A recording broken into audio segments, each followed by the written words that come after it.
இன்றைய மன்னா 1 கொரிந்தியர் 6:20. கிரயத்துக்கு கொல்லப்பட்டீர்களே, ஆகையால் தேவனுக்கு உடையவைகளாகிய உங்கள் சரீரத்தினாலும் உங்கள் ஆவியினாலும் தேவனை மகிமைப்படுத்துங்கள். ஆமேன். சிந்தனைக்கு, நாம் ஒவ்வொருவரும் கிரயம் கொடுத்து மீட்கப்பட்டிருக்கிறோம். இயேசு நமது பாவத்திற்காக தன்னை கிருபாதார பலியாக ஒப்பு கொடுத்து நம்மை மீட்டிருக்கிறார். கிருபையினால் விசுவாசத்தை கொண்டு ரட்சிக்கப்பட்டிருக்கிறோம். இது கர்த்தருடைய ஈவு.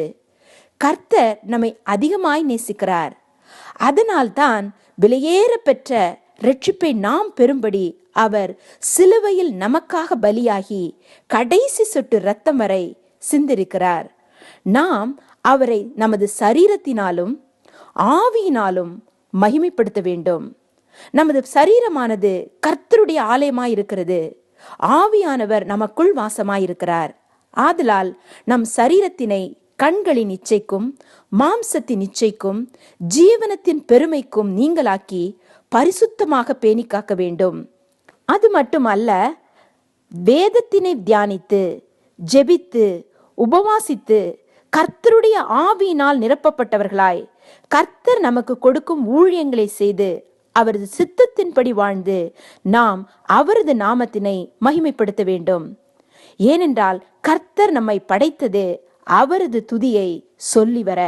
ஜெபிப்போமாக. எங்கள் அன்பின் பரலோக பிதாவே, எங்கள் ஆவி ஆத்மா சரீரம் முழுவதும் நீர் வரும்போது குற்றமற்றதாய் இருக்கும்படி காக்கப்படுவதாக.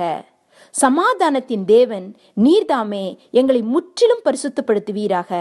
இயேசு கிறிஸ்துவின் இனிய நாமத்தில் ஜெபிக்கிறோம். ஜெபம் கேளும் எங்கள் நல்ல பரலோக பிதாவே. ஆமேன்.